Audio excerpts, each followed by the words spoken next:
Damos gracias a Dios. Vamos a continuar estudiando la palabra y respaldando y argumentando con la Biblia todo concepto, todo lo que se pueda declarar como doctrina tiene que estar respaldado en la palabra. Y hemos abarcado varios temas en esta serie. Vimos el miércoles pasado el estado de los muertos en el presente, ¿no? Los que partieron a la eternidad, tanto los salvos como los impíos. Y habíamos hecho una pregunta que todos sabemos la respuesta, pero hay gente mirando, hay gente que va a ver, hay gente que va a despejar dudas, y vamos a afirmar con la palabra, ¿no? Esta pregunta: ¿van todos al cielo al morir? Generalmente se da por hecho de que las personas cuando parten a la eternidad van al cielo, si fueron buenas o medianamente buenas, ¿no? Nadie da por sentado que Hitler haya ido al cielo, ¿no? O sea, no hay dudas, u otros personajes, ¿no? Que fueron nefastos y generaron tanto daño en la humanidad, tantos crímenes, como a muchos les gusta esgrimir el argumento de en el nombre de Dios se asesinaron tantos miles de personas. Bueno, en el nombre del ateísmo también se mataron más personas que en el nombre de Dios. Y eso lo dice la historia y las estadísticas, ¿no? Más crímenes de parte de regímenes totalmente ateos, antife, como por mencionar uno, Mao Zedong en China y tantos otros, ¿no? En Rusia también tantos crímenes. Y los que lo hicieron en el nombre de Dios, Dios no estaba allí. No tiene nada que ver con Dios. Muchos usan el nombre de Dios en vano. Pero cuando se trata de una persona, vamos a decir, entre comillas, normal, ¿no? Y parte de este mundo, algún vecino, algún compañero de trabajo, familiares, y no tenían a Cristo en su corazón, y mucha gente dice, bueno, se fue al cielo, o esto que hemos estudiado ya el miércoles pasado, una estrella más brillando en el cielo, o un ángel, alguien que me va a guiar desde el cielo, y ya vimos que no es así. El único que nos guía y nos ayuda y nos ilumina desde el cielo es el Señor. ¿A quién tengo yo sino a ti?, decía el salmista, y fuera de ti no quiero nada, no me interesa nada, fuera de ti. Él es nuestra luz. Y sabemos que para entender esto, ¿por qué hay gente que hasta a uno a veces humanamente le parece injusto, ¿no? Partió a la eternidad pero no tenía a Cristo. ¿Por qué se va a ir al infierno? ¿O por qué se va a ir al castigo eterno esta persona que a nuestros ojos y a nuestro criterio, y yo quiero remarcar esto, no merecía el castigo eterno? Y repito esto, a nuestro criterio, y esto es lo que tenemos que entender. Al criterio de Dios y a la medida de la santidad de Dios y de lo que Dios exige, dice que todos, dice la palabra, que todos estábamos perdidos. Él miró a la humanidad y no había un justo, ni siquiera uno. Recalca la palabra, ni siquiera uno. Porque hasta la persona que más buena o que se precie de buena, siempre hay algo que desagrada a Dios. ¿Y por qué entramos al cielo? Solamente por Jesucristo, por tener a Cristo, porque es el único medio de salvación y porque es el único que estaba en condiciones de pagar el precio que nosotros ni ningún ser humano podía. Si yo no acepto el precio que es requerido para la salvación en este caso, pues quedo excluido de la salvación, ¿sí? Mire, usted se va al extranjero con pesos argentinos. Yo le voy a poner un ejemplo, sí, drástico, ¿no? Y, no sé, usted se va a Miami y quiere tomar un café y cuesta, no sé, $10, menos, $5. Usted saca la cuenta y dice, bueno, al Blue, $5 serían, ¿cuánto? 500 pesos es $1, así que 2.500 pesos. Y usted saca 2.500 pesos y quiere pagar el café. Y le dicen, señor, el cesto de la basura está por allá. Pero esto equivale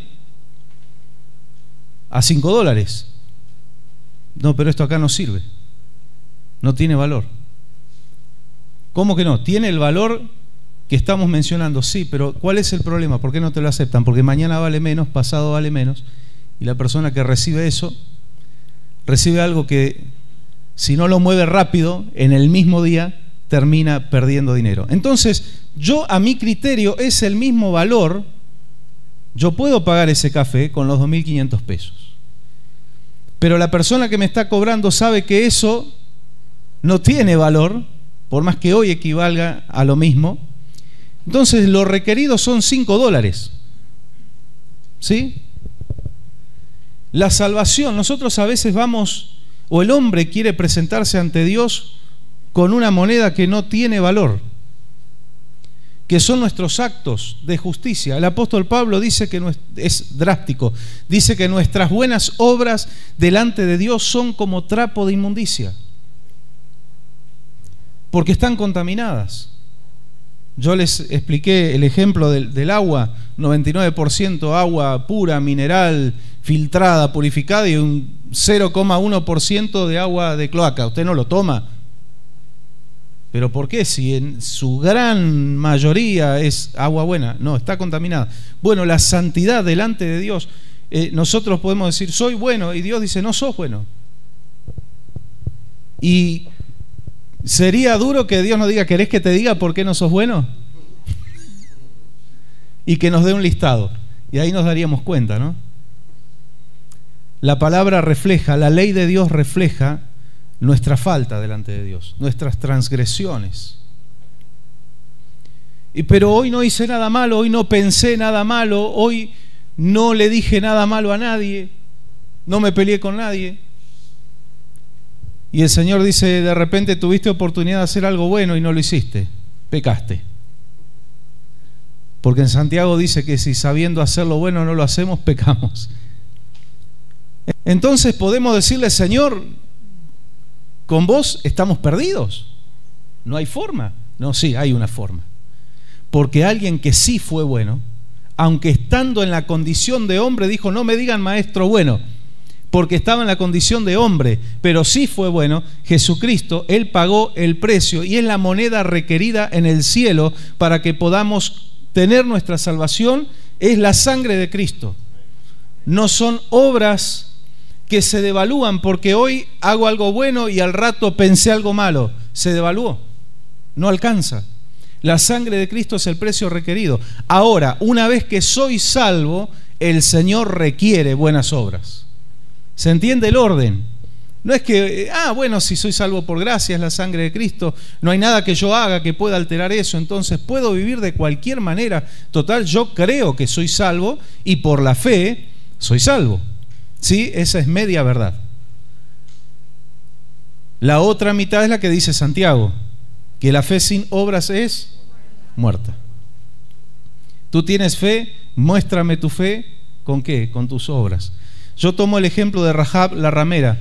En Hebreos dice que fue salva por la fe, porque tuvo una actitud de fe. Pero en Santiago dice que fue salva por las obras, porque esa fe la impulsó a esta mujer a obrar y a arriesgarse la vida, a arriesgarse la vida. Entonces ella acompañó su fe con sus obras. Ahora, ¿qué hubiera pasado si hubiera tenido obras y no tenía fe? Apocalipsis 19 nos habla de las bodas del Cordero y dice que la vestimenta que tenemos que tener, que es un requisito excluyente, tenemos que tener esa vestimenta, es lino fino, blanco, limpio, resplandeciente.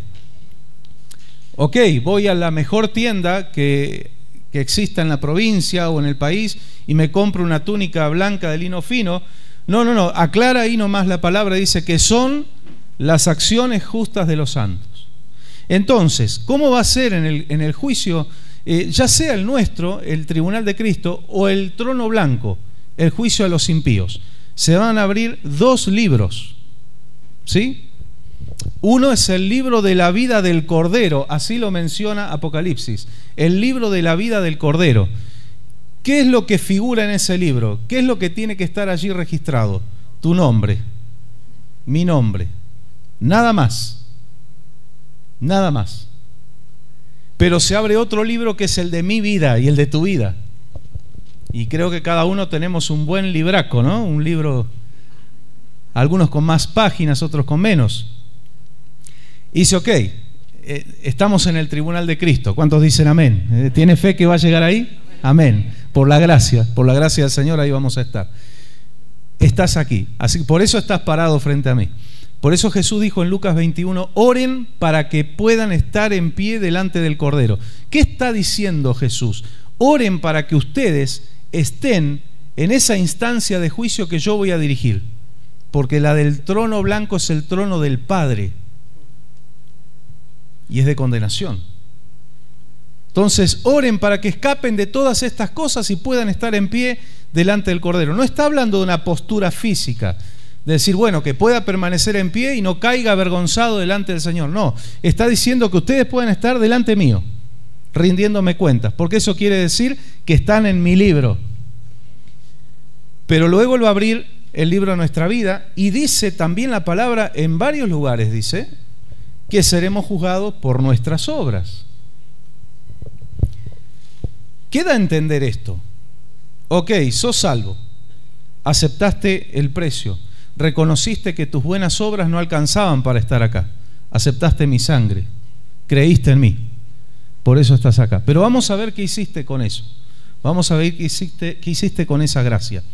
Y Pablo dice que nuestras obras serán probadas por fuego, y si hemos construido con oro, plata, piedras preciosas, el fuego no la va a consumir y vamos a tener una ganancia, pero que si nuestras obras fueron con madera, heno, hojarasca, se van a quemar. Y dice que, Pablo lo dice, yo voy a parafrasear, raspando te vas a salvar. Gracias. Raspando. O sea, serás salvo, pero como por fuego. Ahora, ¿cómo es la diferencia que va a haber? Porque todos salvos, todos hijos de Dios, todos en gozo, en alegría, adorando al Señor en el cielo. Pero va a haber algunas diferencias, y no dice la Biblia cuáles, entre los creyentes que de repente dieron su vida por Cristo, tuvieron una vida de santidad, se mantuvieron en fidelidad, y creyentes que vivieron de forma mediocre.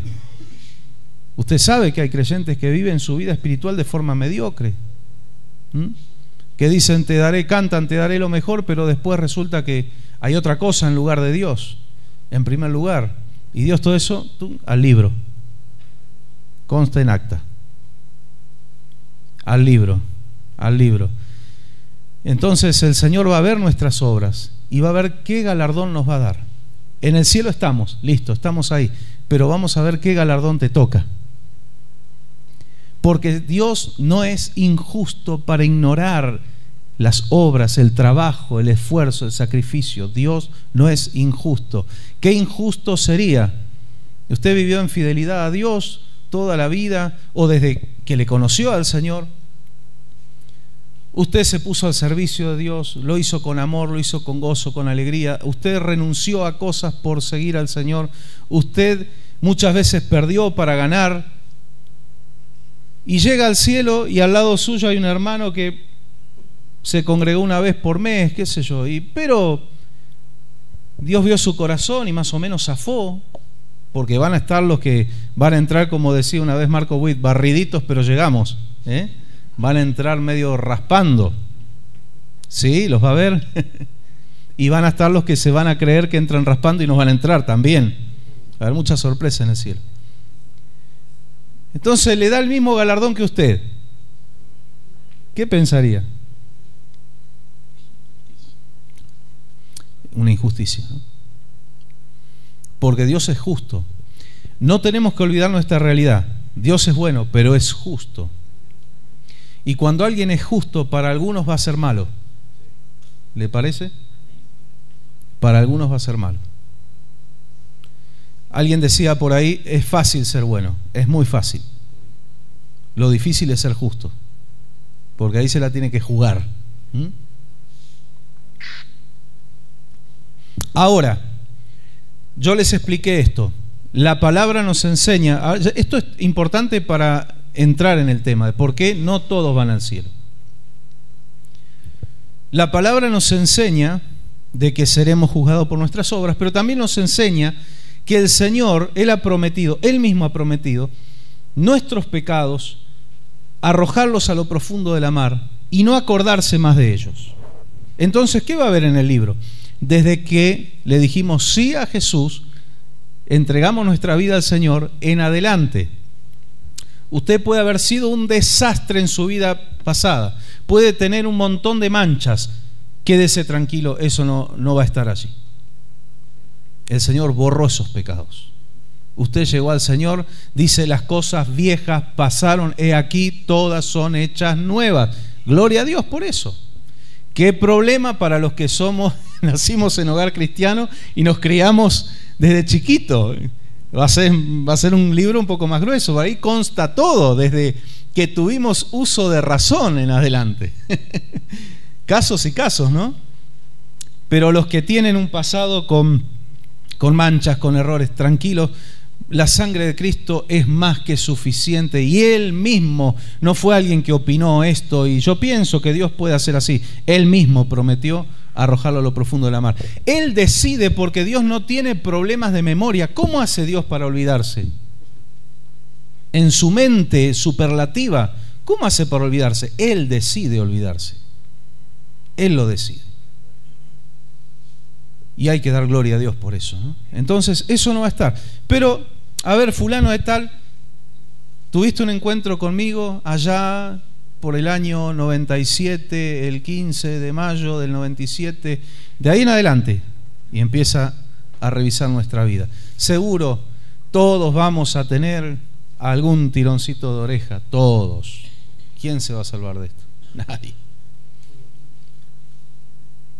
Algunos más, otros menos, algunos va a parecer que cumplieron años porque le van a dejar como sea, pero Señor, acá estamos. ¿Usted cree que alguien va a tener ganas de reírse o de condenar al hermano? Está atrás en la cola esperando y míralo este. Y parecía que no mataba una mosca. No, porque después me toca a mí. Y como hablamos, que mi esposa siempre dice, no creo que Dios nos lleve a su presencia para avergonzarnos. Que nos vamos a humillar delante de Él, sí, nos vamos a postrar ante Él, y gloria a Dios que así sea, ¿no? Yo prefiero estar allí tirado en el piso, en el trono del Señor, en el tribunal de Cristo, y no estar ardiendo en el lago de fuego. Aunque sea ahí, de panza en el piso. ¿Qué importa? Yo quiero estar ahí. Ahora, cuando venga el juicio del trono blanco, ya para esto pasó el anticristo y los 7 años del gobierno del anticristo, y ya pasó el milenio y todo, el fin del mundo es ahí. Ahí es donde es destruida la tierra, el sistema solar y los elementos. Cuando venga ese juicio, ninguno de nosotros tenemos que estar ahí, hermanos. Ninguno. Mantengamos firme nuestra fe. Ninguno. Los que están viendo y conocen a Cristo, no se aparten, no suelten al Señor. No tiene que estar ninguno ahí. No tenemos por qué. Pero cuando venga eso va a pasar lo mismo. Se va a abrir el libro y de repente va a estar a ojos humanos, siempre repito esto, a nuestro criterio, una buena persona, pero no está en el libro de la vida del Cordero. Y quiere que le diga, quizás haya sido la mejor persona del mundo, pero no está ahí. ¿Sabe cuál es el pecado más grande de esa persona? El orgullo de creer que no necesita a Dios porque Él es bueno. Ahí hay un pecado grande. El orgullo de creerse autosuficiente. Yo creo que ese es el peor pecado que va a hacer que mucha gente se pierda. Partiendo de allí, ¿sí? Y por más que haya sido una persona que creía en la existencia de Dios, pero no caminó con Dios, no aceptó el sacrificio de Cristo también. Y el ateísmo es la necedad más grande. Dice el necio en su corazón, no hay Dios. ¿Por qué es una necedad? ¿Por qué tiene que saber un ser humano que hay Dios? Simple sentido común. Todo lo creado Pablo le dice a los romanos que habla de la deidad de Dios, de la existencia de Dios, y dice que el hombre es inexcusable. ¿El impío, pastor? El impío es el que va a estar en el trono blanco, en ese juicio. Y puede haber una persona buena, bien, estás acá, le va a decir el padre, porque no estás anotado en el libro, no aceptaste el sacrificio de mi hijo. Para ti, mi hijo murió en vano. Por eso la palabra dice que no hagamos vano el sacrificio de Cristo. Pero, a ver, vamos a ver tus obras. Y ahí va a estar toda la vida de la persona que no conoce a Cristo, desde que, por lo menos desde que tuvo uso de razón, hasta el final. Una pregunta, cuando cantamos, que dice la Biblia, adorando frente al mar de cristal. Sí. ¿Qué etapa sería eso cronológicamente? Ya estando en la gloria con el Padre. Sí. Sí, sí, ya en la eternidad. Después. Sí. Está diciendo que no hay un solo hombre de la tierra que no conozca de Dios. Sí. Al menos si se lo propone. Por eso dice que el hombre es inexplicable. No hay Sí. forma que alguna vez haya escuchado que alguien. Creo que es eso, ¿no? Me parece. Por más que no haya escuchado, que eso lo hablamos el miércoles pasado, por más que no haya tenido quien le predique, pero la naturaleza predica de Dios. Pero dice que en lugar de eso adoraron las cosas creadas en vez de adorar al Creador. Ahora, cuando dice, porque yo quiero dejar en claro esto para que no haya confusión, cuando dice, ¿y cómo oirán si no les predican?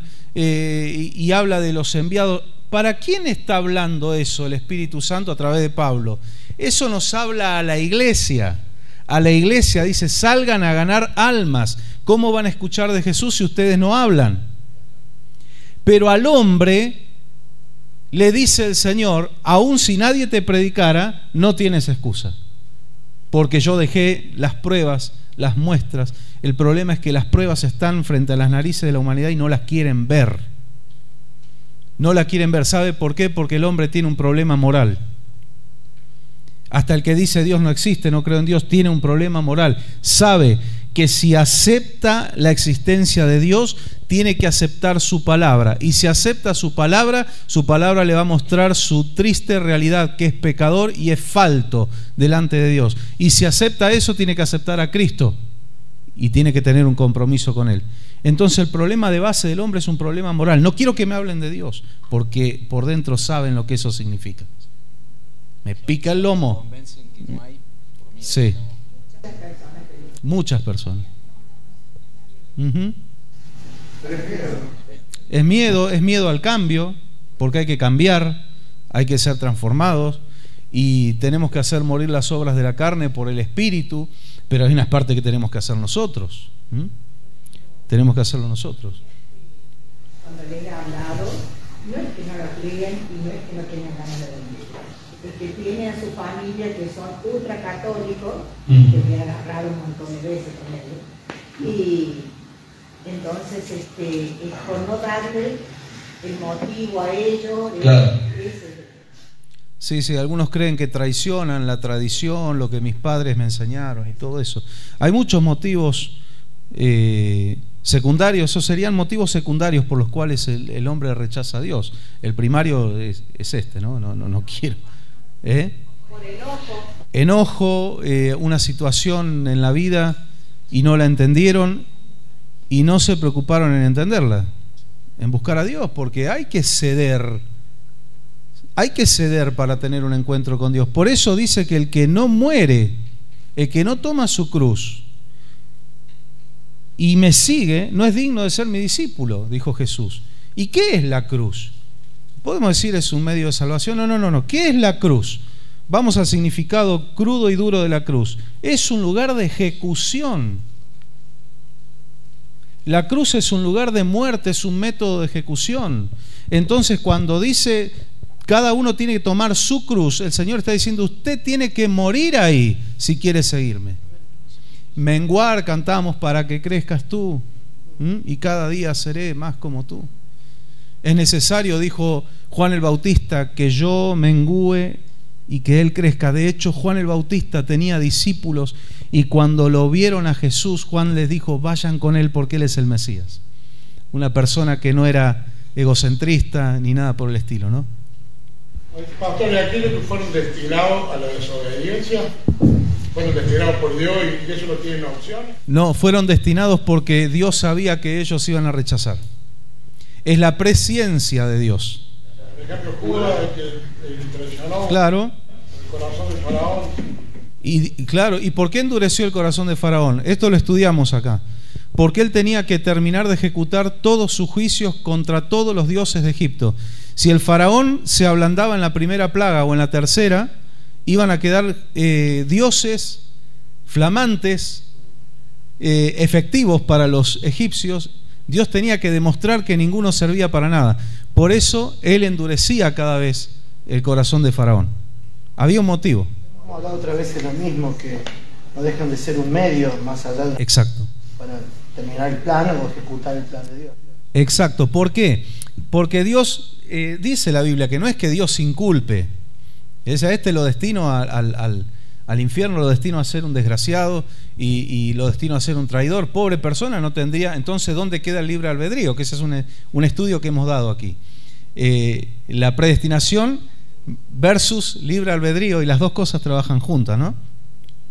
¿Qué pasa? Dios en su presciencia sabía que Judas, por ejemplo, si nacía en el año 2023 iba a ser un traidor, si nacía en el año 1 iba a ser un traidor. Entonces él, en sus propósitos, lo hace nacer en la época de Jesús, para que ya que va a ser un traidor, va a cumplir el propósito de entregarlo a Jesús para que vaya a la cruz a los efectos de salvarnos a todos. Pero no es que Dios lo obliga a Judas. Dice que el diablo entró en el corazón de Judas. No fue Dios el que lo impulsó a hacer el mal. El diablo, Satanás, entró en el corazón de Judas. O sea, Judas lo que hizo, lo hizo en su libre albedrío. Y Dios en su predestinación lo puso en ese momento, como vos decís, para sus planes, ¿no? Todavía Dios tiene el control. Dios tiene el control, exacto.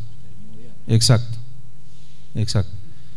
Ahora, qué bueno es que nosotros en nuestro libre albedrío hemos elegido ser elementos en las manos del Señor. Y así como Judas se puso en las manos del diablo, nosotros decimos, Señor, así imperfectos como somos, pero nos ponemos en tus manos, y el Señor dice, ok, yo te uso. Y tiene, a ver, yo esto lo he aclarado muchas veces, más que nada por la gente que ve y no está acostumbrada a nuestra jerga cristiana, ¿no? Cuando decimos, déjate ser usado por el Señor, y tiene una connotación tan negativa en el mundo. Cuando que alguien te use es, se aprovechó de vos, ¿sí? Claro, me estafó o me sacó algo que quería y después no me habló más. Ser usado en este mundo tiene una connotación horrible, pero ser usado por Dios, y esto va con algo que yo digo, es un concepto que hay que tener en claro: no hay mente más libre que la mente gobernada por el Espíritu Santo. No hay persona más libre que la que es esclava de Cristo. Parece como una paradoja, ¿no? Pero no hay mente más libre y no hay persona más libre que la que es esclava. ¿Por qué? Porque somos esclavos por amor. Había una ley, ya vuelvo al tema, pero está lindo todo esto que se va desprendiendo, ¿no? Había una ley en la antigüedad que en un tiempo determinado el esclavo tenía que ser liberado y había que indemnizarlo. No era la esclavitud como después se llevó a cabo con la gente de color y demás, esa esclavitud abusiva, violenta. Era como decir empleados. Por eso dijo el hijo pródigo: en la casa de mi padre los jornaleros tienen abundancia de pan. O sea, estaban re bien. Y el Señor enseña, incluso en el Nuevo Testamento, sean justos con sus esclavos, amos, le habla a los amos, ¿no? Y llegaba ese momento, pero había muchos esclavos que estaban bien en la casa de sus amos, tenían techo, tenían comida, comían de lo mejor, tenían el trabajo asegurado. Muchos de ellos eran tomados hasta como parte de la familia. Fue el caso de Claro, ahí tenés un caso, el centurión. Fue a clamar a Jesús por su siervo, o sea, lo amaba como un hijo, ¿sí? Fue el caso de Abraham con el damaseno Eliezer. Eliezer llegó a ser la persona de confianza de Abraham. Era su amigo. De hecho, él dio por hecho que si no tenía hijo le iba a tener que dejar todo a él. ¿Qué quería decir eso? Que él lo estaba viendo como heredero de su fortuna. Entonces el esclavo decía, no quiero irme, estoy bien acá. Y había una opción. Se le ponía un zarcillo, que era una marca, era de oro, y era una marca de que él se quedaba en la casa por amor. Amaba a esa familia, se sentía parte de la familia, entonces era esclavo por amor. Porque los quería, quizá algunos amos que eran más grandes de edad y los querían como un padre, como padres. Entonces decían, yo decido quedarme en esta casa y esta es la marca. Y nosotros, no nos obliga el Señor Jesús, pero Él nos ofrece esto y uno dice, yo antes de ser esclavo del mundo, que no tengo dominio de lo que hago, prefiero ser esclavo de Cristo, que tengo libertad porque yo escojo, yo elijo, nadie me obliga a nada. Y digo, Señor, ponme tu marca. ¿Cuál es la marca que tenemos hoy? La marca del Espíritu Santo. Entonces, un sello de que yo soy esclavo por amor. Yo decidí quedarme en la casa del Padre. Y en una parte que seguimos siendo servidores del Señor, todos nosotros, pero lo hacemos por amor, no es la relación empleado-patrón. Y Jesucristo, para explicar esa relación que hoy tenemos con Él, dice, ya no os llamaré más siervos, sino que les voy a llamar amigos. Porque los siervos no saben todos los pormenores de lo que su Señor hace, pero los amigos sí. Entonces ustedes están conmigo en las buenas, en las malas, yo les asigno un reino, yo los llamo amigos. ¿Qué te parece? Mirá lo que es el ser esclavo. Pablo dijo, todo me es lícito, pero él tenía criterio, no todo me conviene. Todas las cosas me son lícitas, pero no me dejaré gobernar por ninguna. El verdadero evangelio es libertad absoluta, pero no libertad para hacernos esclavos del pecado, ¿no? Eso ya es libertinaje. Es libertad. Hoy justamente estaba testificándole a un muchacho que vino con una inquietud, que están trabajando en la obra. De paso les cuento, estamos haciendo, el hermano estuvo viendo ya, estamos haciendo ya el cielo raso del ingreso al templo de Durlo, con unos adornos muy bonitos, con luces dicroicas de LED. Va a quedar muy lindo. Los chicos van a tener ya luz para entrar cuando vayan al salón el domingo. Así que gracias al Señor seguimos avanzando. Gloria a Dios.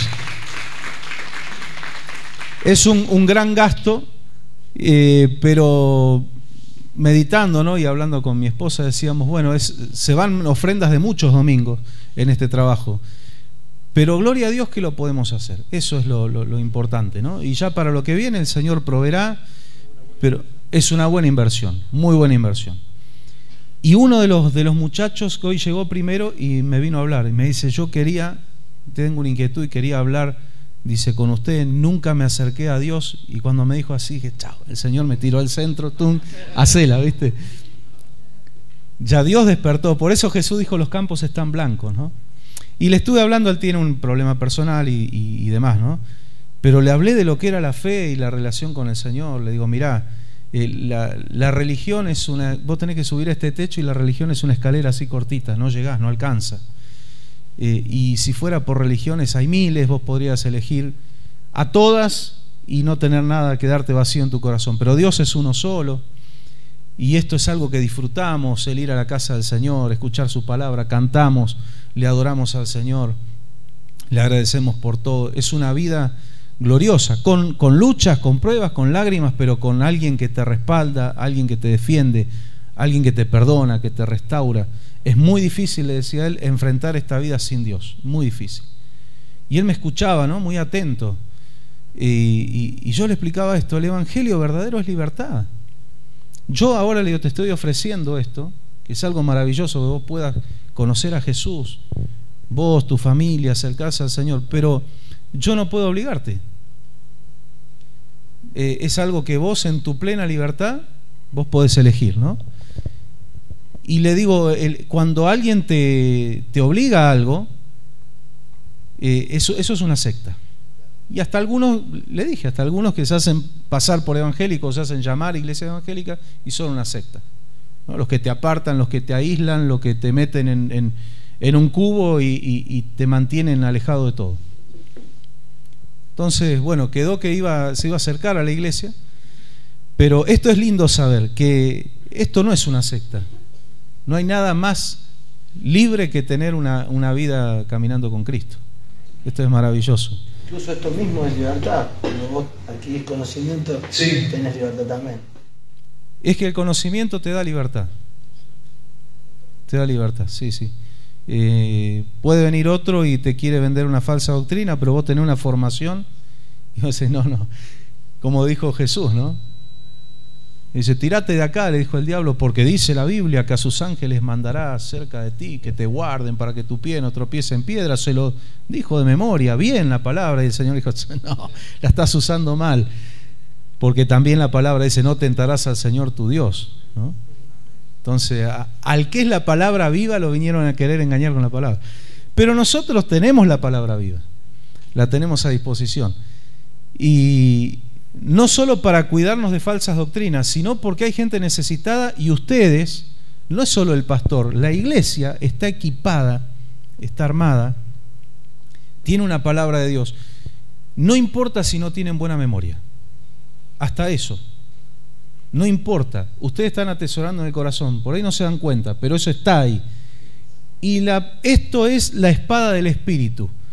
Hay un momento de necesidad, ustedes tienen que hablarle a alguien del Señor, ¿sí? ¿Sabe lo que hace el Espíritu? Saca la espada de la vaina y vos sentís que te viene a la mente una palabra. Podés tener la peor memoria del mundo, eso incluso no bloquea la obra del Espíritu. Vos estuviste atesorando palabra, en el momento de la necesidad, ¡pum!, viene. ¿Y cómo me acordé esto? Estaba ahí guardado, ¿sí?, en el tesoro de tu corazón. O algo que tenés que resolver en la vida, viene una palabra de Dios, hacelo así. O pará, no lo hagas de esta forma. Está buenísimo. Así que bien, volviendo al tema del juicio, se van a revisar la vida de esa persona, van a decir, bueno, no entras al cielo porque creíste que vos solo podías, que no necesitabas la sangre de mi hijo y no estás acá, pero vamos a ver tus obras. ¿Qué nos lleva a pensar cuando dice que además del libro de la vida del Cordero vamos a ser juzgados por nuestras obras? Que va a haber diferentes niveles también de castigo, porque Dios, vamos a lo mismo, es justo. Entonces no va a darle el mismo nivel de castigo, siempre lo ponemos a Hitler de ejemplo, puede ser cualquier otro, a esa humanamente buena persona que a Hitler. No van a compartir celda, eso seguro. Y de repente va a estar Hitler o va a estar cualquier otro tirano, asesino, Kim Jong-un de Norcorea también, está bastante complicado. También. Tenían espíritu de anticristo, ¿sí? Sí. Mira, podemos hablar de eso. Hitler viene trayendo el espíritu de Amalek, porque los pueblos teutones vienen de Amalek, Alemania. Y no quiere decir que los alemanes son todos amalecitas, no, pero que el espíritu... Mira, ya me estoy yendo para otro lado de vuelta. Cuando Dios dijo, de ahora en adelante mi trono tendrá guerra contra el trono de Amalek siempre, ¿qué estaba diciendo el Señor? Esto va a volver por generaciones.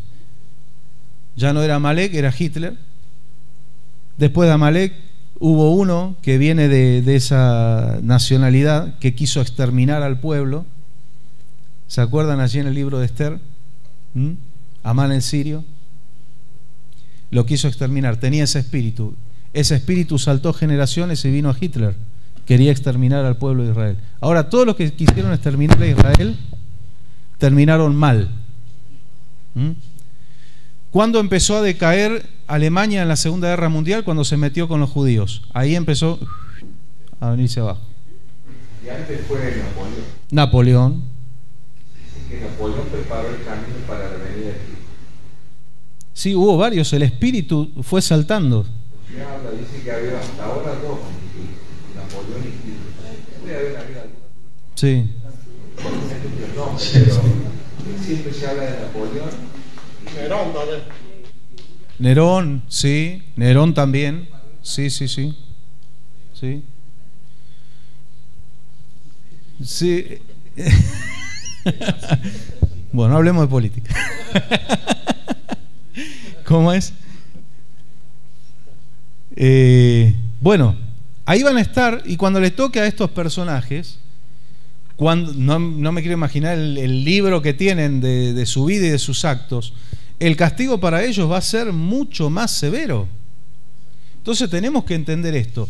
Llegando a la gloria del Señor, no es el mismo nivel de premio, ¿sí? El mismo nivel de galardón para alguien que vivió una vida espiritual bastante floja que, no sé, por ejemplo, para el apóstol Pablo o para Esteban, el primer mártir de la era cristiana, porque Dios sería injusto. Y cuando le toque a los impíos, lo mismo, no va a ser el mismo nivel de castigo el de una persona humanamente buena pero que no aceptó a Cristo que de un asesino, un sociópata, un tirano. No va a ser lo mismo. Por eso se va a abrir el libro de nuestras obras y dice la palabra que seremos juzgados según nuestras obras. ¿Para qué según? ¿A qué se refiere ese según? ¿Según de eso vamos a ser salvos o no? No. No.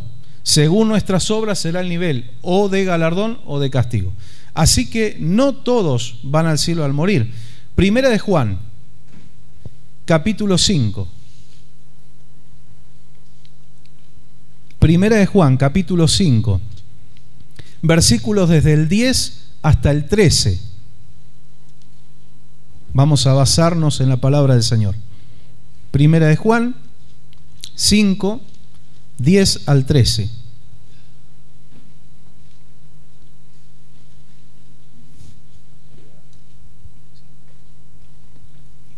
No, Primera de Juan.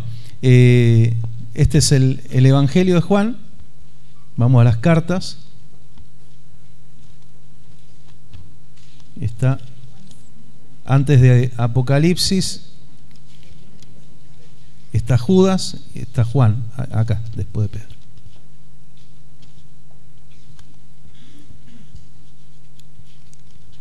Ahí.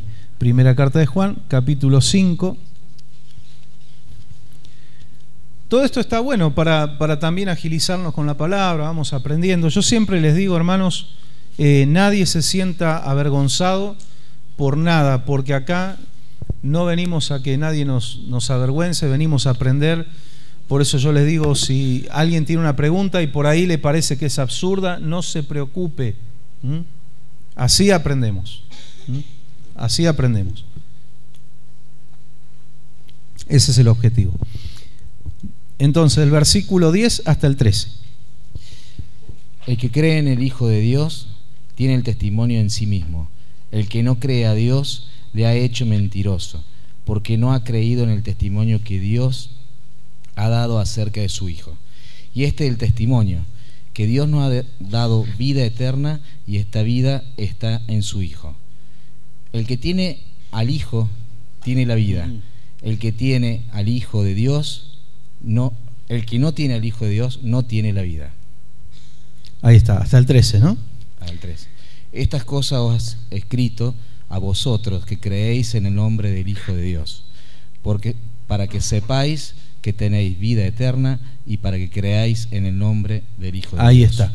Es tajante ese versículo. El que tiene al Hijo tiene la vida. El que tiene a Cristo, ¿no? El que no tiene al Hijo no tiene la vida. ¿Qué vida? La vida eterna.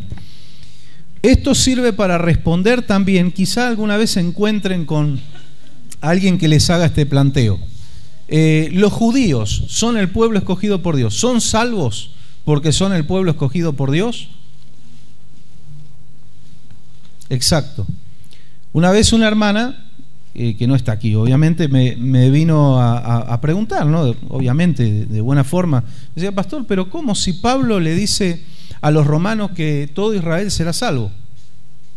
Le digo, hermana, fíjese bien, léalo con detenimiento. Lo que dice es que después de que haya entrado todos los gentiles, al final Israel será salvo. Al final todo Israel será salvo. Todos los gentiles, ¿a qué se refiere Pablo? nosotros somos el pueblo gentil, salvos en el tiempo de la gracia. En el tiempo de la gran tribulación se van a salvar un grupo más. Cuando terminen de entrar todos los gentiles, entonces todo Israel será salvo. ¿Por qué?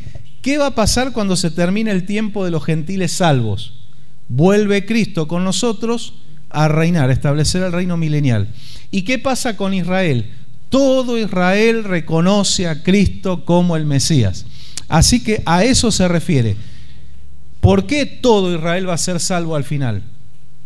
No es por ser Israel, es porque lo reconoce al Mesías. Porque todo el pueblo de Israel ya se comió el anticristo, aprendió la lección y entiende que Cristo es el Mesías. Amén. Jesús le dijo en el Evangelio de Juan, le dijo: yo vengo en nombre de mi Padre y ustedes no me reciben. Va a venir otro en su propio nombre y ustedes lo van a recibir. Ya les profetizó, ustedes se van a equivocar muy feo con el Mesías que están esperando.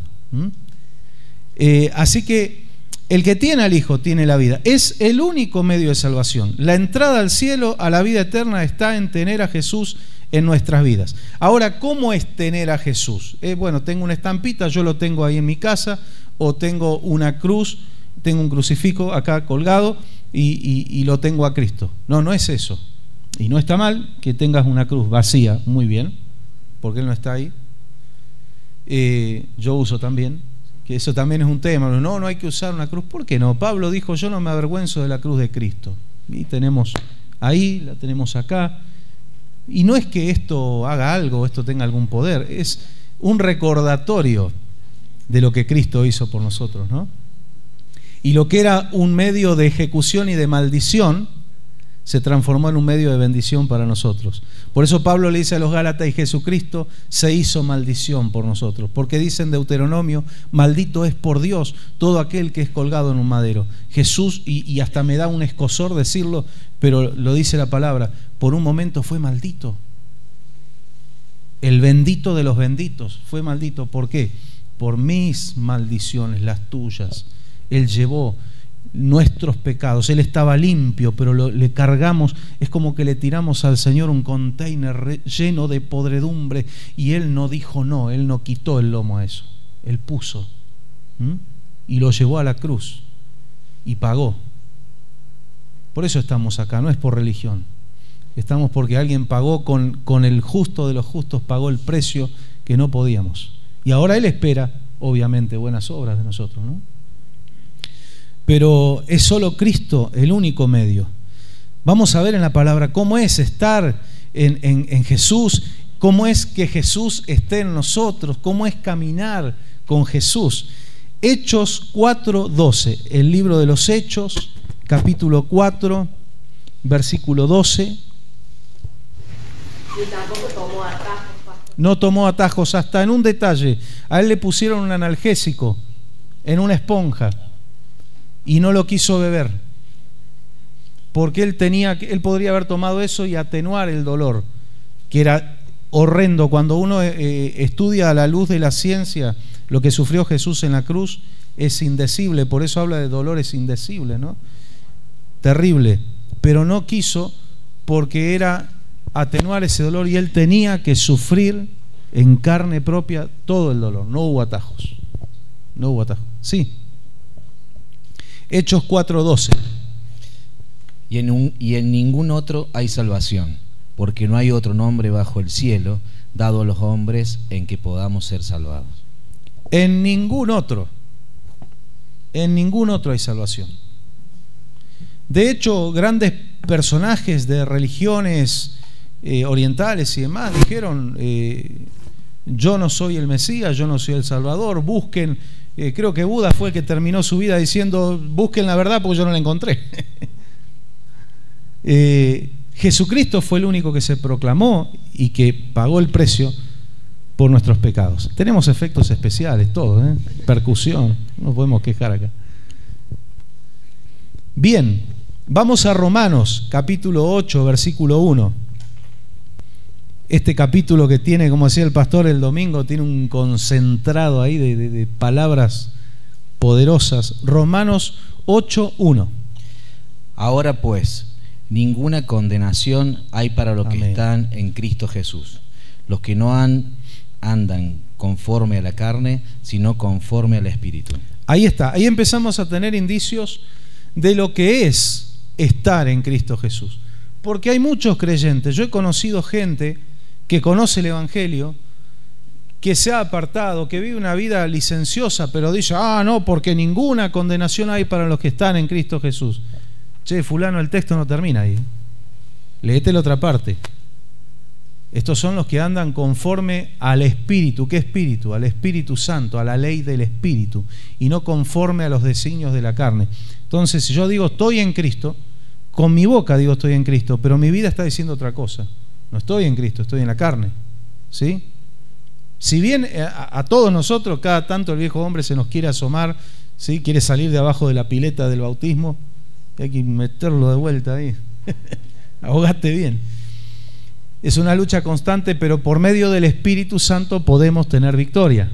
¿Sí? No es la excusa, pues somos carne y somos vaso de barro, plum, y nos metemos en el charco. No. La oveja se puede ensuciar también, ¿no? Pero la oveja se siente incómoda con el barro, el chancho es el que está cómodo en el barro. Somos ovejas del Señor. Entonces, estar en Cristo, tener a Cristo, es vivir conforme a la ley del Espíritu. ¿Se acuerdan cuando estudiamos en el Pentecostés? ¿Qué es lo que celebra el pueblo de Israel del Pentecostés? La venida de la ley de Dios en el Sinaí, que vino con manifestaciones de poder, truenos, relámpagos, humo, un estruendo, los shofar que sonaban cada vez más fuerte, y viene la ley para que el pueblo viva la palabra de Dios. ¿Qué pasó en el Pentecostés? Una manifestación de poder. ¿Pero para qué vino esa manifestación de poder? Para marcar en las tablas de nuestro corazón la ley de Dios. Ya no en piedras. Ahora en el Pentecostés, en el Shavuot, vino el Espíritu Santo, se manifestó con poder, pero marcó, esta es mi ley. Entonces nosotros vivimos conforme a la ley del Señor. ¿Cómo te das cuenta de eso? Porque cuando haces algo que no está conforme a la ley del Señor, te va a doler. Y si te duele, ponete contento. Está el Espíritu acá. Se está quejando de que algo no estoy haciendo bien. Si no sentís nada, preocupate. Ayúdanos, Señor, a no perder la sensibilidad. Que el Señor nos ayude. Bien, Mateo 23:33. Serpiente, generación de víboras, ¿cómo escaparéis de la condenación del infierno? Para los que dicen, el mensaje es muy duro, el pastor predique un poco más suave. Se los traigo a Jesús que le predique, ¿no? Mateo 23, versículo 33. Serpientes, generación de víboras, ¿cómo se van a escapar de la condenación eterna, de la condenación del infierno? ¿A quiénes les está hablando Jesús? ¿A los publicanos, a las prostitutas? ¿A los religiosos, sepulcros blanqueados de esa época, a los fariseos y escribas? Entonces acá el Señor está diciendo, actuando, viviendo de esta forma, hay para ustedes no van al cielo. Hay un castigo eterno, primero al infierno, ¿se acuerdan que lo estudiamos? Y después del juicio, ¡pum!, al lago de fuego. Y eran gente que decían ser creyentes y eran los más santos, porque ellos erogaban una santidad, más que todo. Dice que les gustaba orar fuerte en las plazas, pero no como los que van a testificar a las plazas, que están orando, clamando por las almas, sino querían que los vean. Y el Señor le dijo, ¿a ustedes querían que los hombres los vean? Ya está, esa es la recompensa. Ya la obtuvieron, de mí no esperen nada. De hecho, Jesús usó una parábola, el fariseo y el publicano. Que el fariseo iba, y para que lo escuche el publicano, que era un sucio pecador, él decía, yo soy más justo que todos los hombres, y yo doy mis diezmos, y yo ofrendo, y yo sé orar mejor que este, y yo, ¿cuántos yo le habrá dicho al Señor?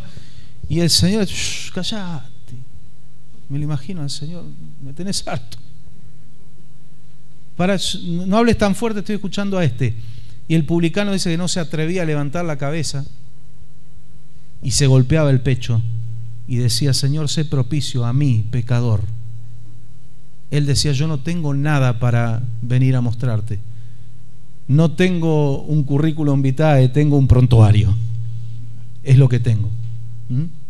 Y dice que el Señor lo escuchó y lo justificó, lo perdonó, le ayudó.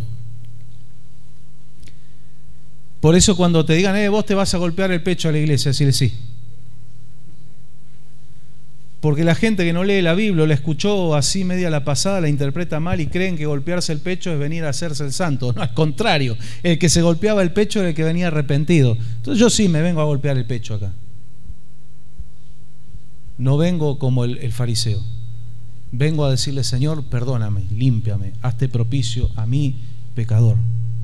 Qué bueno que nos vengamos a golpear el pecho.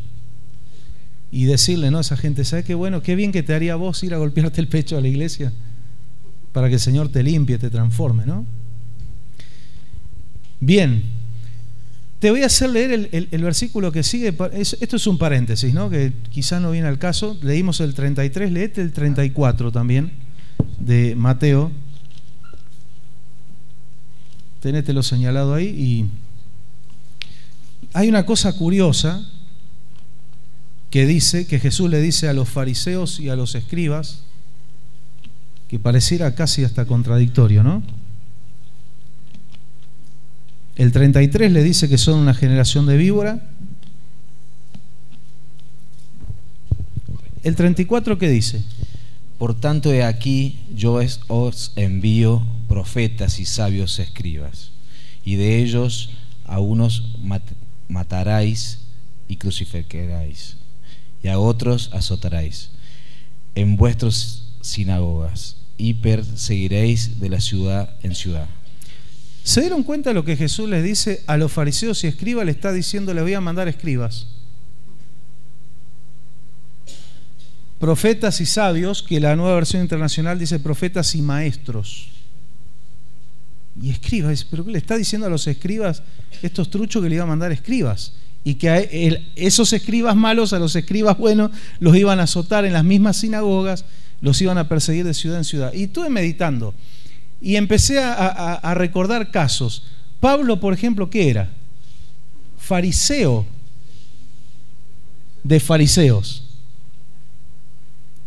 Pero entregó su vida a Cristo, y resulta que a este fariseo convertido a Cristo se los mandó a estos judíos, y a Pablo los persiguieron de ciudad en ciudad, lo apedrearon, lo tiraron afuera, se creían que estaba muerto. Juan el Bautista, no dice la Biblia, pero la historia contemporánea y otros escritos que se han encontrado por allí, y algunas pruebas en las cuevas de Qumran, de que aparentemente Juan el Bautista era escriba, porque estaba con los esenios. De ahí él trae la costumbre del bautismo, pero con un significado vivo, ya no como hacían los esenios, que era más ritual que otra cosa. Y dice la historia, y hay descubrimientos arqueológicos, que eran expertos en la palabra y transcribían allí la Biblia, el Antiguo Testamento obviamente, pero se apartaron del templo por la corrupción que había en el templo, pero no dejaron de hacer su trabajo de escribas. Y se cree que de allí sale Juan el Bautista. Acuérdense que Juan el Bautista era hijo de un sacerdote, Zacarías y Elizabeth. ¿Y cómo eran ellos en medio de toda la corrupción que había en el templo? Intachables delante de Dios. La corrupción es como una neblina que se mete, ¿no?, hasta por abajo de la puerta, pero no puede pudrir todo. Siempre Dios tiene remanente. Entonces, ¿cómo terminó Juan el Bautista? Decapitado. Decapitado. Profetas y maestros. Cuando usted va a Hechos 13, habla de la iglesia de Antioquía y dice: y había allí profetas y maestros. Lo que Jesús dijo se cumplió.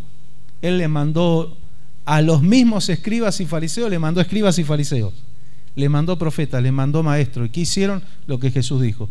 Los azotaron, los persiguieron. Porque ¿quiénes levantaban la persecución contra los que predicaban? Los mismos judíos. De repente Pablo iba a una ciudad de la actual Turquía, ¿sí?, o de la actual Grecia, y había una aceptación pero venían los judíos y agitaban. Y ahí se armaban las hecatombes, ¿no? Los metían presos, los azotaban. Entonces lo que Jesús dijo se cumplió, ¿no? Como para no confiar en la palabra del Señor. Hasta lo que parece medio absurdo, después uno ve y dice, Jesús lo anticipó y pasó así. Pasó así. ¿Para qué hablo esto yo? Que no tiene nada que ver quizás con el tema. Para que afiancemos nuestra confianza en la palabra de Dios, en lo que Dios dice, lo que Dios advierte. Advierte algo, atención, porque por algo es. Anuncia algo, se va a cumplir. Amén. Juan 5:29. Juan 5:29. Este no es Juan el Bautista, es Juan el apóstol. El pibito. El pebete que, como dicen los porteños, ¿no? Que se recostaba en el pecho de Jesús. Por eso Juan habla tanto del amor. Porque yo siempre digo esto, ¿no? Todos escuchaban la voz de Jesús. Juan escuchaba hasta los latidos de Jesús. Juan 5:29. Y los que hicieron lo bueno saldrán a resurrección de vida, mas los que hicieron lo malo a resurrección de condenación. Ahí está. Fíjense que aquí está enfocándose Juan ya no en la fe en el sacrificio de Cristo, sino que ahora está enseñándonos la otra parte, los actos. Los que hicieron lo bueno, pero los que hicieron lo bueno, ¿con qué respaldo? Que tienen a Cristo en su corazón.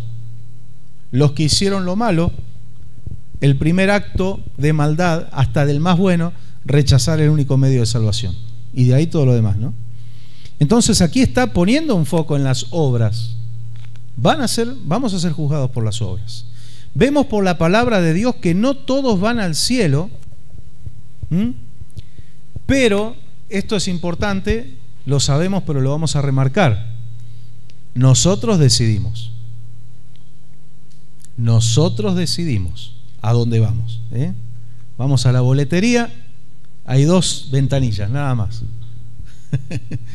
Y nosotros elegimos para dónde vamos, qué pasaje sacamos, ¿no? ¿Por qué estamos acá todos juntos nosotros? Porque estamos con un objetivo. Si nos ponemos a hablar de otros temas, unos de River, otros de Boca, pobrecito, algunos son de San Lorenzo. ¿Por qué te quedaste serio? No, pero es así. A alguno le gusta el chocolate, a otro no. A alguno, bueno, a la mayoría nos gusta. Qué sé yo, podemos opinar diferente, hasta de política podemos opinar diferente, y por qué no, somos seres libres, ¿no? Pero cuando hablamos de esto, estamos todos de acuerdo. Por eso estamos juntos acá. Y yo pongo este ejemplo siempre, el tema de las compañías, con quién me rodeo. Yo voy a la terminal y quiero ir a Buenos Aires, voy a subirme a un micro que diga, no sé, Retiro, La Plata, Liniers, va a Buenos Aires, me subo ahí. Si yo digo, yo soy tan absurdo que digo, quiero ir a Buenos Aires y me subo en un colectivo que dice Mendoza, por más que el colectivo vaya para allá y yo me levante el asiento y corra, voy a llegar hasta el baño del colectivo y más de ahí no voy a ir, no voy a pasar, me va a llevar en el otro destino, a Mendoza. ¿Por qué? Me subí junto con un montón de gente que quiere ir a Mendoza y soy el único bicho raro que quiere ir a Buenos Aires y se sube en un colectivo que dice Mendoza. Pero usted sabe que hay creyentes que cometen esa tontera. Quiero servir a Dios, quiero ser fiel a Dios, y se rodean de gente que van para el otro lado. ¿Qué estoy diciendo con esto? ¿Tenemos que ir a un monasterio en el monte y apartarnos del pecado? No, porque vamos a ir y vamos a llevar el pecado nosotros. No, no es eso. Acá viene el tema, ¿no? Que muchas veces se nos juzga de ser una secta porque te apartan de la familia. No. La realidad es que muchos familiares se nos apartan de nosotros por la fe. Estamos abiertos a recibirlos, los amamos, todo, pero te cortan el rostro por la fe. ¿Sí? Y a veces te tenés que apartar de algunas personas porque son tóxicas.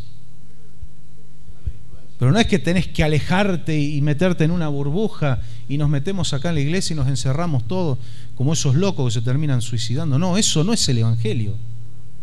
Es libertad. Yo vivo entre la gente, tengo compañeros de trabajo que no son creyentes, tengo familiares que no son creyentes, pero yo mantengo mi postura.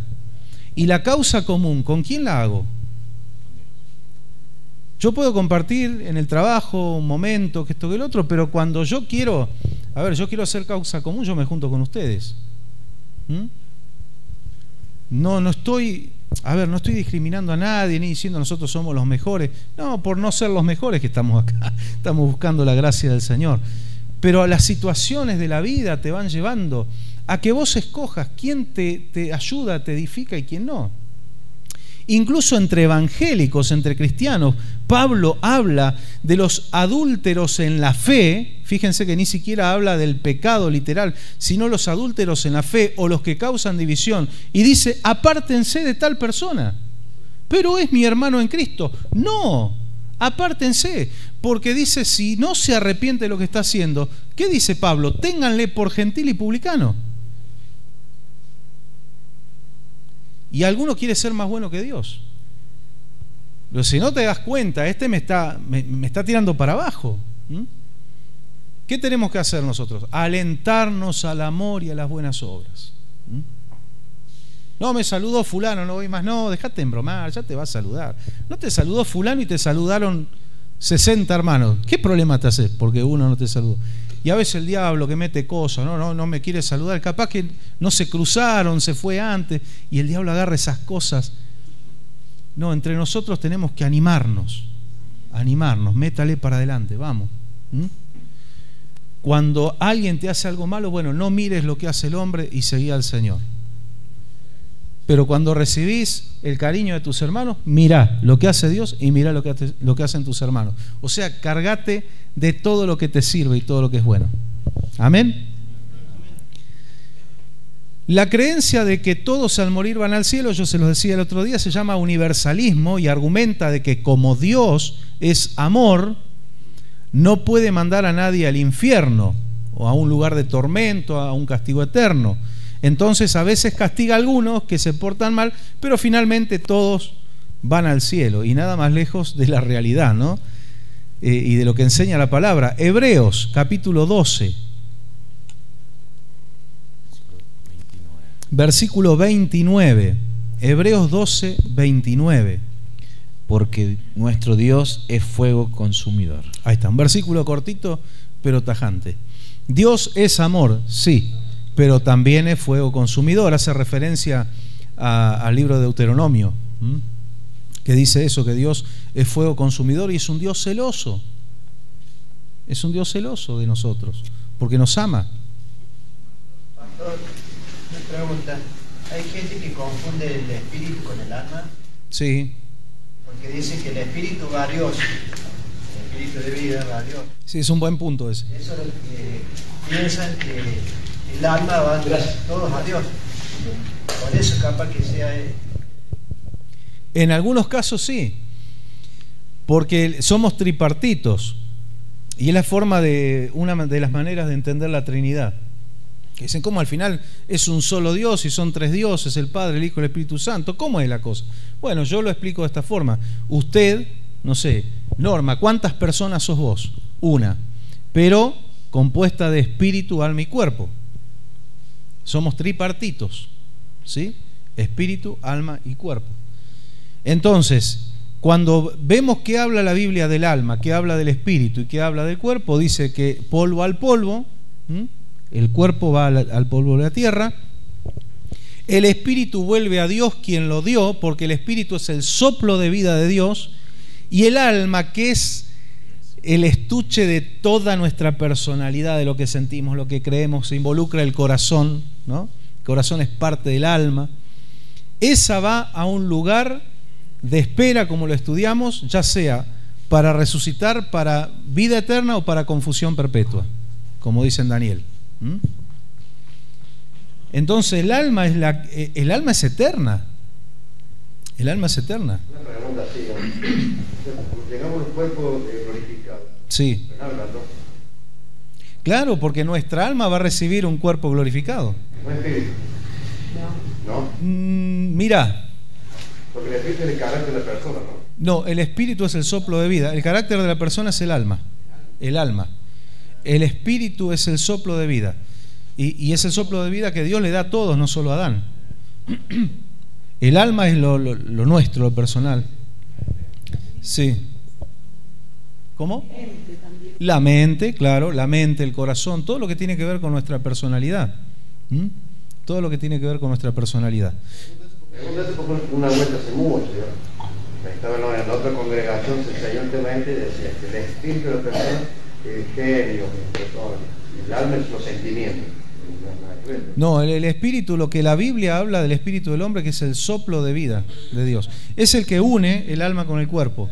Por eso muerte significa separación. Cuando se va el espíritu, se separa el alma del cuerpo. Claro, exacto. Se lo puede comparar también con eso cuando dice la palabra cordón de tres dobleces. Claro, claro. Acá, ahí entramos en... Porque el tercer doblez es Dios. Exacto. Y el aliento que le dio Dios al hombre, justamente el espíritu, porque sopló en él y le dio aliento de vida. Y eso pertenece a Dios. Y cuando el hombre muere, vuelve a Dios. Exacto, es una buena analogía esa, excelente analogía, que habla del matrimonio, pero que nos habla también del hombre. Porque ¿cuándo no se puede romper un matrimonio? Cuando está Dios, ¿sí? Un matrimonio que tiene a Dios como el centro, tiene espíritu, ¿sí? Tiene espíritu. Usted dirá, bueno, pero hay gente del mundo que permanece, que cada vez son menos, ¿no? Los casos, cada vez son menos, y no tienen a Dios. Sí, pero también hay matrimonios rotos aunque estén juntos. ¿Cómo veo yo porque he visto muchos creyentes que hace 20 años que están dentro de la iglesia, pero el comportamiento de ellos como una persona del mundo, odian, aborrecen, están chismoseando? No tiene, bueno, si no cambian y no hay un arrepentimiento genuino, van a ser los que el Señor dijo, no todo el que me dice Señor, Señor, ¿no es cierto? No tuvieron una vida, no están en Cristo, están gobernados. Vos fíjate, cuando ves la Biblia, lo que dice las obras infructuosas de la carne, son los celos, las envidias, los rencores, el odio, todo eso. Entonces, si Pablo me dice en Romanos capítulo 8, versículo 1, que el que está en Cristo, ninguna condenación hay para los que están en Cristo Jesús, esto es, los que andan conforme al Espíritu y no conforme a la carne. Por el contrario, estos que andan conforme a la carne, hay condenación. Hay condenación. La iglesia, pero el comportamiento es como una persona que nunca reconoció. Sí, es así. No, son carnales. Sí. Van a perder tiempo en la iglesia o a burlarse de Dios o a cantar haciendo. Yo lo veo así, ¿no? Porque Sí. muchos años y su corazón. Y volvemos al ejemplo de Judas. Judas escuchó, vio y vivió lo mismo que Juan, Pedro y Jacobo y todos los apóstoles, pero él tuvo una actitud distinta, él tenía otra cosa en la cabeza, él tenía otra cosa en la mente. Por eso dice que Dios es el que pesa los corazones, ¿no? Amén, eso iba a decir, porque Dios pesa los corazones y todas sus malas decisiones y todo ese bagaje todavía hoy nos sirve de ejemplo a nosotros. Sí. ¿Cuánta contribución ha hecho el Altísimo, de qué modo lo ha usado y se sigue usando su nombre para que sigamos aprendiendo de esa persona que no era buena y que no tomó buenas decisiones? Por eso, para eso también están muchísimos de otros hermanos que a la vista de uno puede ser que sean correctos, que no, que sí. Hay tantas opiniones como vistas hay, pero justamente Dios es el que pesa los corazones. Exacto. Él es el que pesa los corazones. Claramente dijo que el diablo entró en el corazón de él y ya venía mal barajado, pues ya venía metiendo la uña en las ofrendas. Pero a ver, yo he notado en el estudio que el momento de la crucifixión, el momento del sacrificio de Jesús, te sirve de ejemplo para todos. Porque Judas lo nombramos muchas veces, pero también está el ladrón que se arrepiente.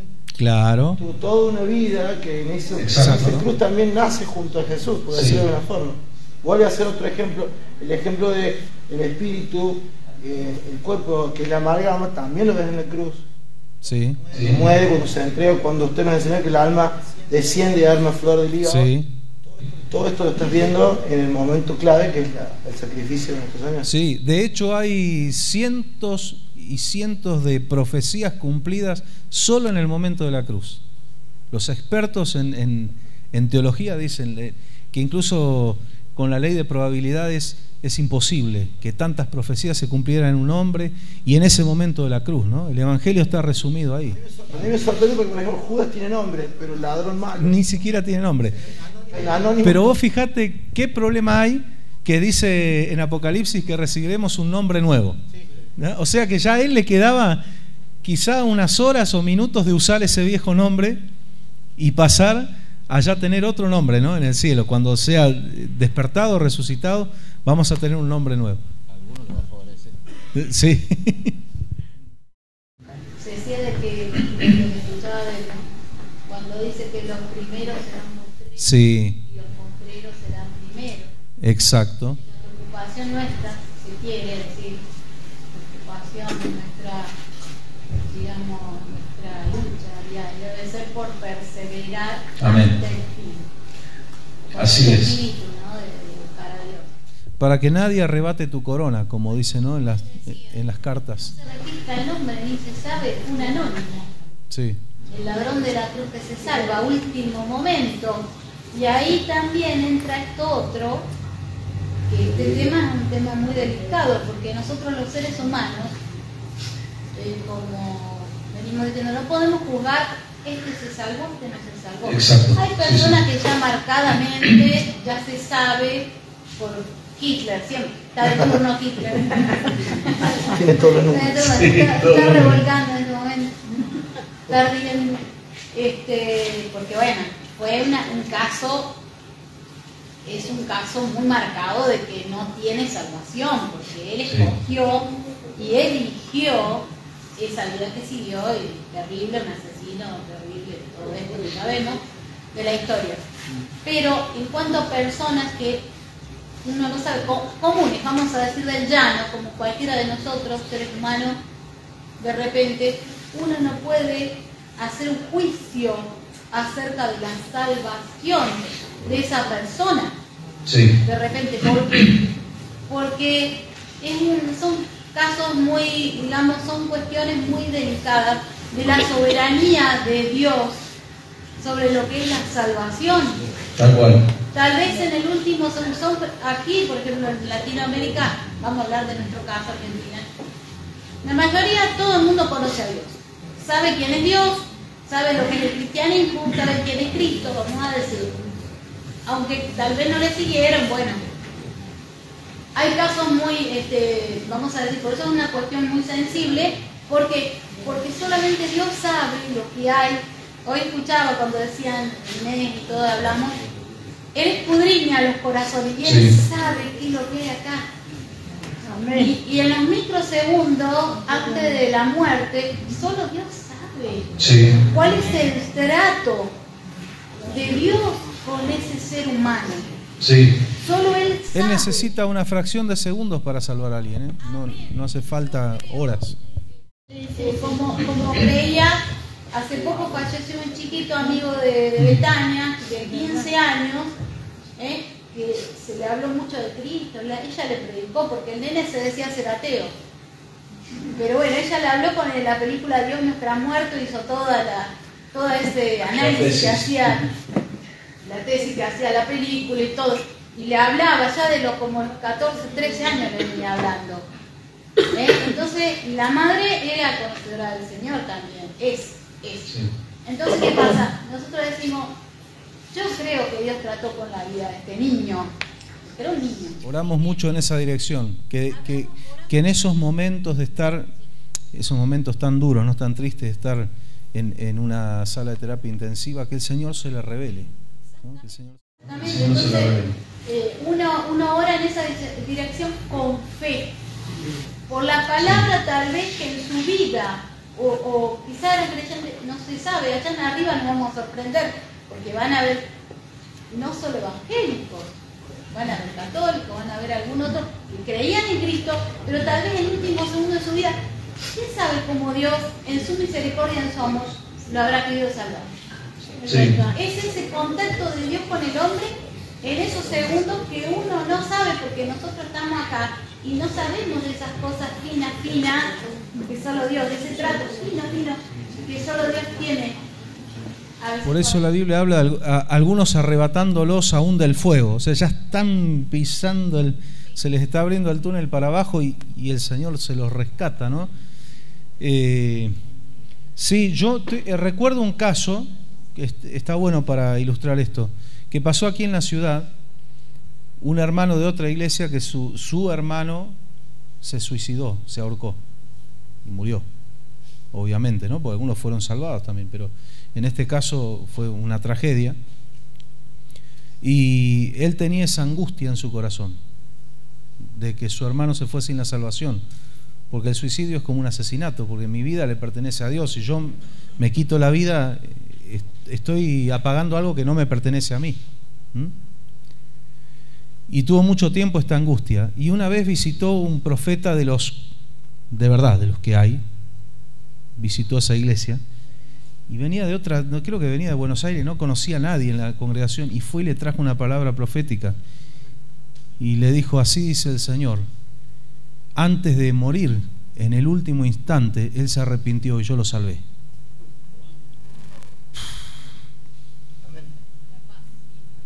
Tremendo, tremendo. Cómo Dios, no sé, realmente hay que estar muy ciego para no creer en Dios. Hay que estar muy ciego. En cuanto a esto de no juzgar, en cuanto a cuál va a ser el destino que va a tener ese alma, muchas veces también los seres humanos, al ser muy extremistas a veces, han tomado como no se debe juzgar a las demás personas. Y eso no sería en contra también de... Sí, sí, bueno, es un tema de estudio que en algún momento lo vamos a desarrollar, el juzgar a los demás, que se ha tomado un versículo como doctrina sin examinar el resto de la palabra. Y dice, bueno, no hay que juzgar a nadie. Este está en pecado, no le digas nada porque no hay que juzgar. ¿Quién somos nosotros? No es tan así.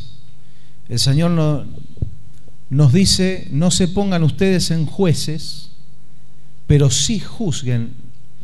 Por ejemplo, no para condenar.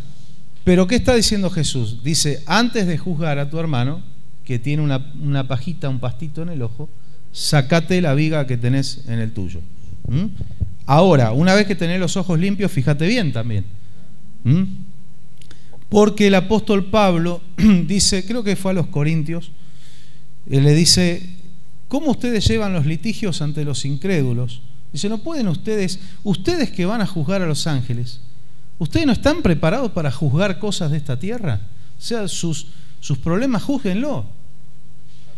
Pero cuando leemos la Biblia, nos enseña que quienes están encargados de juzgar actos, gente madura, o sea, sacate primero la viga del ojo, gente madura, en la iglesia se deben juzgar cosas.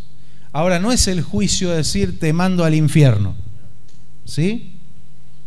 Pero de repente, a veces hay que llamar a la orden a alguien. Si alguien de repente dice: yo soy cristiano y yo, gloria a Dios, y vos lo ves que en Facebook publica textos y música cristiana y los fines de semana está dado vuelta, le entra a todo. Pero hermano, vos tenés un falso cristiano. No hay que juzgar. Te saltan enseguida los que son más buenos que Dios. No hay que juzgar porque el Señor dijo: no juzguéis, si no seréis juzgados. No, el Señor dijo: con la misma medida que ustedes juzgan, serán juzgados. O sea, si este está haciendo esto, no me está diciendo que no lo juzgue, me está diciendo: no hagas lo mismo que él, porque después a vos te va a caer el mismo juicio. Sí. El apóstol Pablo dice en una carta: tú que juzgas a otro, te juzgas a ti mismo. Claro, pregunta: en lo mismo que juzgas a otro, júzgate a ti mismo. O sea, primero me miro al espejo. Pero hay cosas, por ejemplo, en la iglesia hoy somos mucho más flexibles que usted lee el Nuevo Pacto, es el Nuevo Pacto, cómo Pablo enseña la disciplina en la iglesia,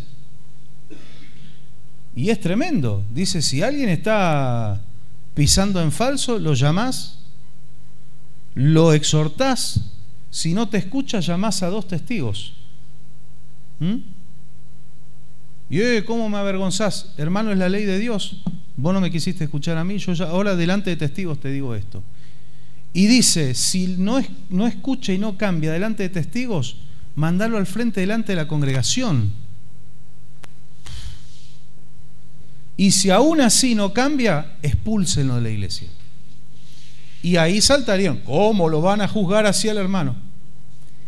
Pues el reglamento es ese. Y nosotros como pastores nos arriesgamos a esperar, a orar, a hablarle a la persona. Sí, hemos tenido que hablar muchas veces, y a veces tenemos que hablar fuerte. Porque cuando alguien habla fuerte, tenés que empezar a hablar más fuerte. Pero es para ayudarlo, no es para mandarlo al infierno. No es para bajar el martillo y decir al lago de fuego. No, es, hermano, salí de ahí. Cambiá. Abrí tu corazón. Y no hemos hecho nunca eso de avergonzar a alguien delante de la gente.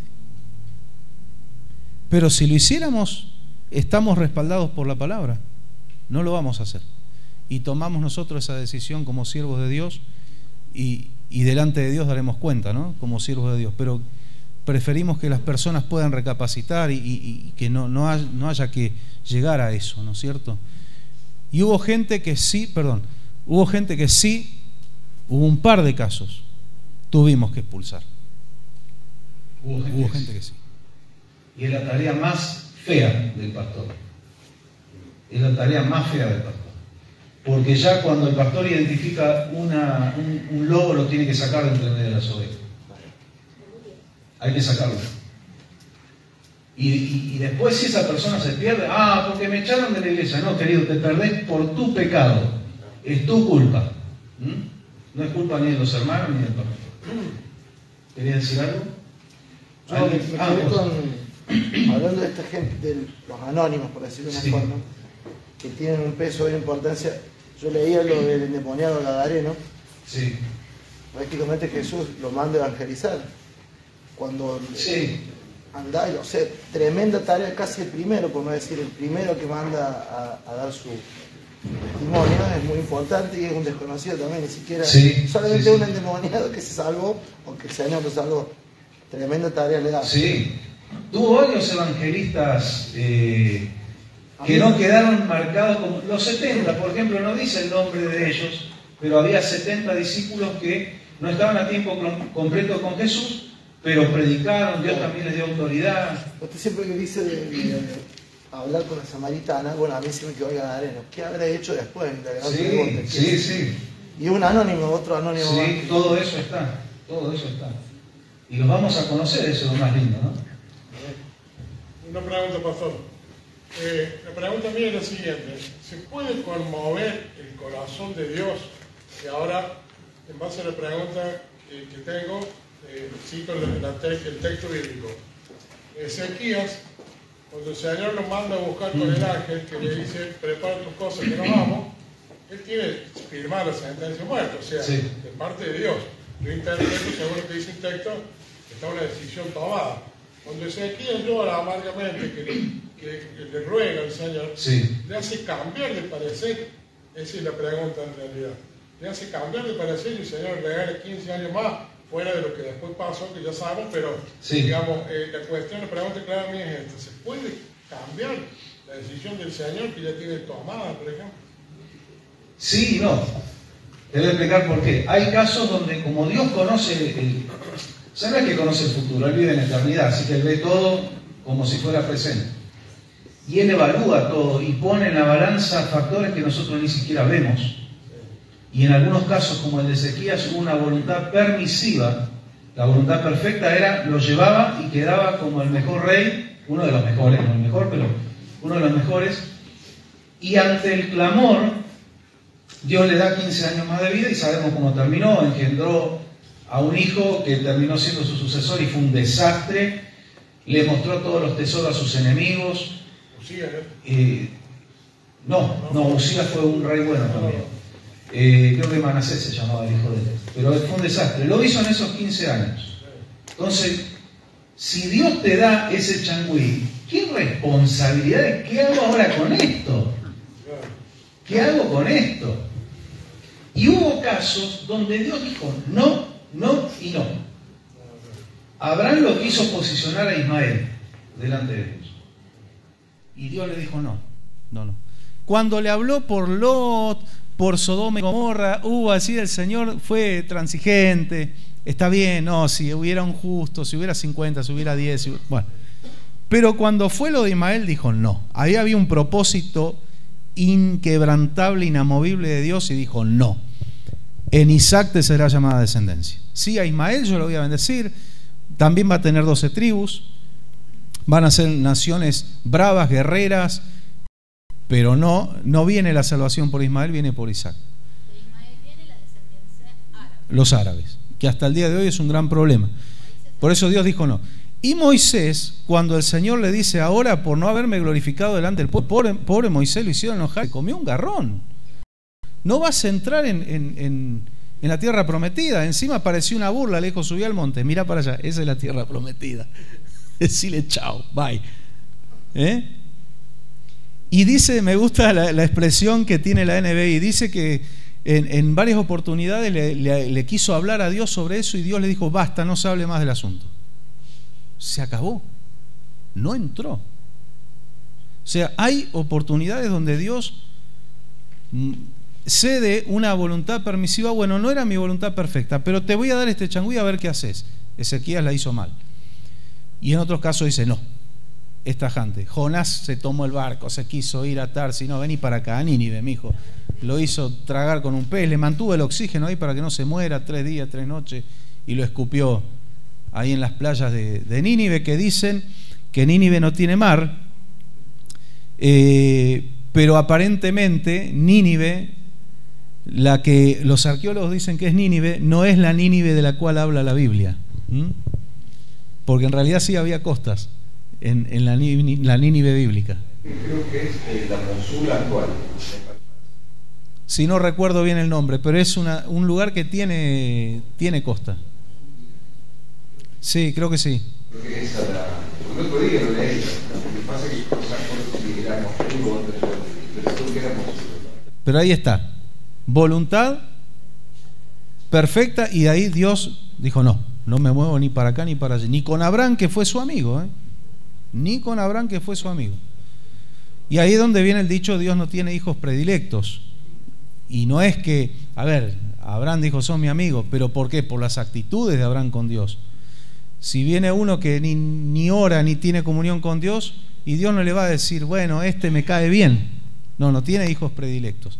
Son nuestras acciones las que marcan. Estos hay que exorcizarlos, estos. Están revelados. No entrarán al cielo. Bueno, es así, nuestras actitudes marcan nuestra relación con Dios. Para terminar, porque después de la muerte, muchos dicen, bueno, hay una oportunidad de volver y de corregir, ¿no? De volver y corregir nuestros errores. Y bueno, si fuiste un ser humano, algunos dicen volvés en algún animal, en algún insecto, otros dicen no, volvés siendo otro ser humano, pero tenés que pagar.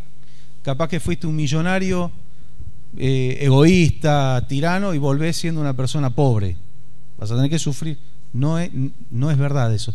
Eso es una mentira satánica para que la gente se vaya de este mundo creyendo que va a tener una segunda chance, y no la hay. Hebreos 9:27, y con esto terminamos. Wow, no se fue la hora. Está interesante, ¿no?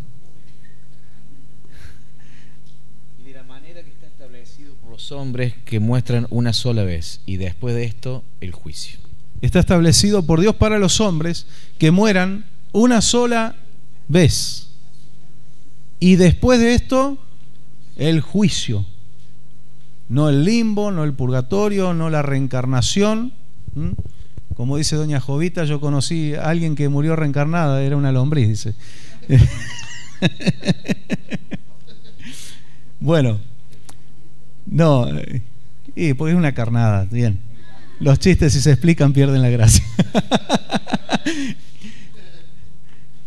No, pero es así, no hay tal posibilidad. Suficiente de la vida que Dios nos da en esta tierra para elegir.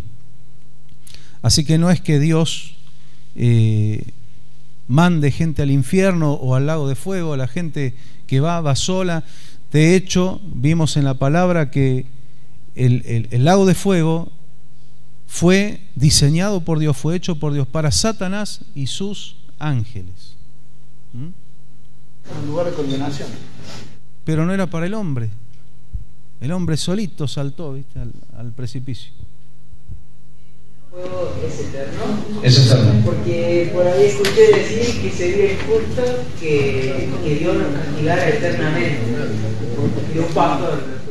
Sí, he escuchado esa rama teológica que dicen que no, que es un tiempo de castigo y luego desaparece, ¿no? Claro, como basándose en algunos versículos, por ejemplo, el alma que pecare esa morirá. Está hablando de la muerte, de la separación de Dios, que lo dice el apóstol Pablo, alejados totalmente de la presencia de Dios. Esa muerte está hablando, no de una desaparición. Aparte, si yo me planteo esto, ¿para qué voy a obedecer a Dios? ¿Para qué voy a servirle? Hago mi vida, comamos y bebamos, que mañana moriremos. Total, me mandan al fuego, me consumo y se acabó. Y te digo que varios se irían al castigo eterno porque lo tomarían tan liviano. Entonces es un tiempo nada más. Y voy a sufrir un poco, ay, listo. Pero Jesús dijo, donde el fuego nunca se apaga, el gusano de ellos nunca muere. Es eterno como el cielo es eterno. Y no todo lo contrario, no es injusto, es justo. Es justo. Volvemos a lo que hablamos hace rato, que Dios siempre es justo. Sí. Dios siempre es justo. Es así. Bueno, hay un misterio, y con esto termino. Gracias, Darío. Muchas gracias. Que todavía me está picando, y en algún momento lo vamos a estudiar, orando al Señor, buscando su dirección, su guía. Hay una parte donde dice que serán echados al lago de fuego en cuerpo y alma.